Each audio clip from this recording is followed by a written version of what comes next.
आज मैं आया हूँ मुमताज़ महल, जिसको ताज महल लोग बोलते हैं। ताज महल के नाम से ये फेमस है। ऐसे ही इसका जो नाम था वो था मुमताज़ महल, क्योंकि ये शाहजहाँ ने मुमताज़ के लिए ही बनाया गया था। और ये बनाने का सिर्फ जो एक उसका उद्देश्य था वो ये था कि इस महल में उसको अपनी जो रानी थी मुमताज़ उसको दफनाना था।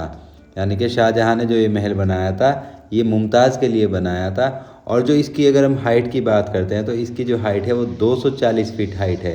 यानी कि अगर हम मीटर में जाते हैं तो 73 मीटर की इसकी हाइट है। जो गुंबद की हाइट है उसकी मैं बात कर रहा हूँ, क्योंकि इसको मकबरा भी बोलते हैं बहुत सारे लोग। जिन लोगों को नहीं पता है आज भी वो इसको सिर्फ ताजमहल के नाम से ही जानते हैं।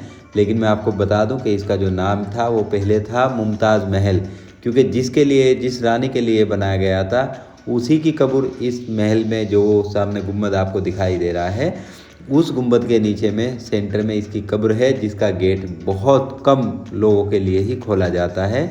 बाकी तो वो ज़्यादातर बंद रहता है। बाकी दूसरे लोगों को दिखाने के लिए ऊपर में एक कब्र जैसा बनाया हुआ है। यानी कि जो रियल कब्र है वो तो मिट्टी में है, लेकिन जो स्ट्रक्चर बनाया हुआ है कब्र का वो ऊपर से बनाया हुआ है। लोग को लगता है कि वही कब्र है, क्योंकि वहाँ पे शूटिंग नहीं करने देते हैं। उसके बहुत सारे रीज़न हैं, इसीलिए हम लोग भी वहाँ पे शूट नहीं कर पाएंगे। लेकिन हम बात करते हैं कि ये कहाँ पे है। देखिए ये इंडिया में है। इंडिया मतलब आप भारत बोल सकते हैं, क्योंकि आजकल ज़रा भारत ज़्यादा बोल रहे हैं लोग इंडिया को। तो ये भारत में उत्तर प्रदेश में पड़ता है। इसका जो शहर का नाम है वो है आगरा। बाकी ज़्यादातर लोगों को पता है कि आगरे में ताजमहल है। ताजमहल की वजह से ही आगरा फेमस है। और दूसरा है पागल खाने की वजह से फेमस। नहीं, ये तो जोक था। हाँ, मेन चीज़ क्या है कि आगरे में ताजमहल है, फिर एक लाल किला भी है। जैसे आप सुनते होंगे दिल्ली में लाल किला है, इसी तरह सेम लाल किला यहाँ पे भी है, जो ताजमहल के बिल्कुल पास में, मतलब उतना पास नहीं है लेकिन हाँ थोड़ी दूर में है, क्योंकि लाल किले से ताजमहल आपको दिखाई देता है। और अगर आप देखते हैं ताजमहल से तो आपको लाल किला दिखाई देता है। इतनी दूरी पे लाल किला है यहाँ पे, जिसको लोग को ज़्यादातर नहीं पता है। जिन लोगों को तो उन लोग को लगता है सिर्फ लाल किला दिल्ली के ही अंदर है, लेकिन मैं आपको बता दूं ऐसा नहीं है। लाल किला आगरे में भी है, क्योंकि पहले जो राजधानी थी आगरा ही बनाया गया, आगरे को ही राजधानी बनाया गया था। फिर उसके बाद में दिल्ली को राजधानी बनाया गया है। अगर हम बात करते हैं कि ये कौन से सन में स्टार्ट हुआ था बनना और कौन से सन तक ये बना है जाके, तो ऐसे तो ये 1631 से स्टार्ट हुआ था, सन 1631 से। और इसकी जो तैयारी थी वो 1653 में हो गई थी। मतलब ये 1653 में ये तैयार हो गया था, लेकिन ये हैंड ओवर 1653 में हुआ। जबकि ये जो रेडी हो गया था वो 1643 में ही ये रेडी हो गया था। लेकिन ये उसके कुछ साल के बाद में ही हैंड ओवर किया गया, क्योंकि इसके बहुत सारे आसपास का जो वर्क था वो चल ही रहा था उस टाइम पे, इसीलिए इसको हैंड ओवर नहीं किया गया था। बाकी इसको जो हैंड ओवर किया गया था वो था 1653 में। तो 1653 में ही ये समझो बन के तैयार हुआ था। और बाकी जैसे मैंने बताया ये यूपी में है, यूपी उत्तर प्रदेश में पड़ता है आगरा, और वहाँ पे है।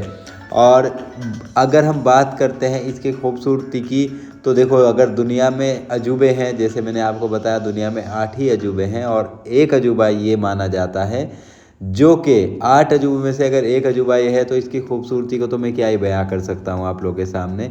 बाकी हाँ ये ज़रूर कहूँगा कि अब आप जब यहाँ आएंगे तो आपके दिल को सुकून, और आपको लगेगा कि हाँ मैं कहीं कोई चीज़ देख के आया हूँ, कोई चीज़ में घूम के आया हूँ, मैंने पैसा अपना वेस्ट नहीं किया है। वो भी आपको यूपी के अंदर में ये मिल जाएगा। अगर आप लोग हरियाणा, यूपी या इधर दिल्ली साइड आसपास के लोग हैं तो आपके लिए तो बहुत पास पड़ जाएगा। हाँ कुछ लोग हैं जो विदेश से आते हैं यहाँ पे, क्योंकि यहाँ पे हम लोग देखे हैं आज इतने ज़्यादा फॉरेनर्स लोग हैं, बहुत ज़्यादा लोग यहाँ पे आते हैं। यहाँ हम लोग को स्विट्ज़रलैंड, न्यूजीलैंड, अमेरिका, अफ्रीका सब तरह के लोग हमें यहाँ पे मिल गए हैं। हम लोग बातें किए हैं लोगों से, यहाँ पे हमें सब तरह के लोग मिले हैं। जबकि मैंने जैसे आपको बताया यहाँ पे लगभग लगभग हर कंट्री के लोग आते हैं घूमने के लिए, क्योंकि ये एक मकबरा भी बोलते हैं इसको, कि मकबरा है। और जैसे मैंने आपको बताया इसका जो पुराना नाम है वो तो मुमताज़ महल ही है। और हाँ अब ताजमहल के नाम से फेमस है। अब वो आपको जो सामने दिखाई दे रहा होता वो था इसके अंदर आने के लिए गेट। अब यहाँ से हम लोग जा रहे हैं, जो कि ये सीढ़ी रियल नहीं है, ये बाद में बना के लगाई हुई सीढ़ी है। पहले में ये वाली सीढ़ी यहाँ पे नहीं थी, क्योंकि यहाँ पे टाइम टाइम पे जैसे मेंटेनेंस चलता रहता है। हाँ, अगर ये अभी एक डायलॉग चला था ना कि आज भी यहाँ पे मजदूर काम कर रहे हैं, तो वो मजदूर कहाँ हैं जिनके हाथ काट दिए गए थे। ऐसा नहीं है, ये सिर्फ अफवाह थी या क्या था, हम उसके बारे में डिस्कस नहीं करना चाहेंगे कि जिसने ताजमहल बनाया कि उसके तो हाथ काट दिए गए हैं। ये सब बाद की बातें हैं, इसके बारे में हमें ना तो उतना नॉलेज है, ना ही हम उतनी बात करना चाहेंगे। हाँ, हम अगर आपको बात करते हैं तो आज भी यहाँ पे मेंटेनेंस का काम चलता है। ये वो यहाँ पे भी हमने देखा चल रहा है, और हम लाल किला गए थे, हमने वहाँ पे भी देखा, वहाँ पे भी मेंटेनेंस का काम कंटिन्यू चलता ही है। क्योंकि ये इतनी बड़ी बिल्डिंग है, जैसे मैंने आपको बताया, यहाँ कुछ ना कुछ मेंटेनेंस करना ही पड़ता है। और जो इसका पत्थर है, जैसे कहीं कहीं से काला हो जाता है तो उसको ग्राइंडर से घिस के साफ़ करना होता है। बाकी जो ताजमहल में जो गुंबद में ये सब जो पत्थर लगे हुए हैं, ये ख़राब होने वाला पत्थर नहीं होता, इसीलिए ये आज तक कहीं से ना तो रिपेयर किया गया है, ना ही ये ख़राब होता है। हाँ, जैसे मैंने आपको बताया, जो आसपास का इसका जो एरिया है, जो बिल्डिंग है, क्योंकि इसमें एक साइड मस्जिद है और ये दूसरी साइड मस्जिद जैसी ही है, लेकिन ये मस्जिद नहीं है, सिर्फ ये बैठने के लिए, उस टाइम मीटिंग करने के लिए ही ये बनाया गया था। क्योंकि मस्जिद एक ही रूप पे बनाई जा सकती है, तो इसके लेफ़्ट साइड में जो है वो मस्जिद है, अगर हम सामने से खड़े होकर देखते हैं तो, जिसमें आज भी नमाज़ होती है। ऐसा नहीं कि उसमें नमाज़ नहीं होती, जुमे के दिन ये ओपन रहता है, उसके लिए कोई चार्ज भी नहीं लिया जाता। जो आसपास के लोग आते हैं नमाज़ पढ़ने के लिए, वो सिर्फ मस्जिद आते हैं, वो ताजमहल नहीं आते हैं, वो मस्जिद में आएंगे, नमाज़ पढ़ेंगे और चले जाएंगे। और जैसे आप लोगों को पता होगा, ये जमुना के किनारे पे बनाया गया था।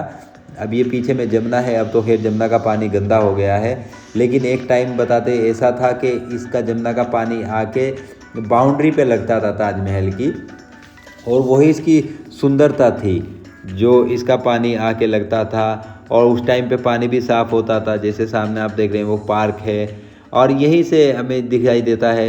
अब तो ये सब बाउंड्री वगैरह कर दी है गवर्नमेंट ने, पहले ऐसा नहीं था। पहले ताजमहल की ही दीवार पे आके जमुना का पानी लगा करता था, क्योंकि जमुना के किनारे बनाया गया हुआ है। और इसका जो पत्थर की खासियत है वो भी यही कि ये पत्थर जो है ये पानी को सूखता है, मतलब ये पानी जितना भी आए इसके पास में, इसको उस चीज़ से कोई प्रॉब्लम नहीं होती है। बाकी हम लोग यहाँ पे आए, हमें बहुत अच्छा लगा यहाँ पे, क्योंकि हमने देखा यहाँ पे बाहर में अगर आप जाएंगे लाल किले से ताजमहल तक भी अगर आप आते हैं तो आपको बहुत सारी साधन मिल जाते हैं। जैसे यहाँ पे ऊँट के लिए ऊँट का सवारी कराते हैं, उसके बाद एलिफेंट सवारी भी करा देते हैं यहाँ पे, फिर रिक्शा है। अब तो ई रिक्शा ज़्यादा हो गई है, लेकिन अगर आप यहाँ घूमने के तौर पे आए हैं तो आपको वॉक करके ही आना चाहिए। ताजमहल अगर पहले आ गए हैं तो आपको लाल किला वॉक करके जाना चाहिए। जो बीच का रास्ता है वो आपको बहुत सुंदर लगेगा, और आपको घूमने में भी बहुत मज़ा आएगा, क्योंकि बीच में जितना भी रास्ता है सब साइड में पार्क बनाए हुए हैं। और ये सामने से जो मैंने बताया आपको, सामने गेट है, ये बीच में पानी बनाया हुआ था, पानी का फुहारा जो सब थे पहले में, और इसी से सुंदरता बढ़ती थी, क्योंकि सब इसमें चारों साइड में पार्क ही पार्क बनाया हुआ है, फूल हैं एक से एक, लेकिन तोड़ने नहीं देते हैं, वो सब अलाउ नहीं है उस सब के लिए, क्योंकि फिर भी लोग नहीं छोड़ते हैं, गंदगी तो फैलाते ही फैलाते हैं। जैसे आप ये देख रहे हैं, अगर ऊपर ताजमहल में आना होता है तो ये हमें पहन के ही आना पड़ता है पैरों में, तो ऐसे नहीं आ सकते हैं यहाँ पे। हाँ, बाकी हम लोग यहाँ पे आए, हमें बहुत सुकून मिला यहाँ पे आके।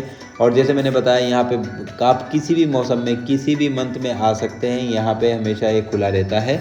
बाकी हाँ, ये है कि आपका जो होटल वगैरह है वो भी यहाँ पे पास में मिल जाते हैं, खाना आपके अपने हिसाब से मिल जाता है। कुछ गिफ्ट वगैरह होते हैं, जो ताजमहल है, लाल किले का तो हमने नहीं देखा यहाँ पे, उसका स्ट्रक्चर छोटे छोटे बना के रखते हैं ताजमहल के, वो ही बेचते हैं यहाँ पे, निशानी के तौर पे लोग लेके जाते हैं बाहर में।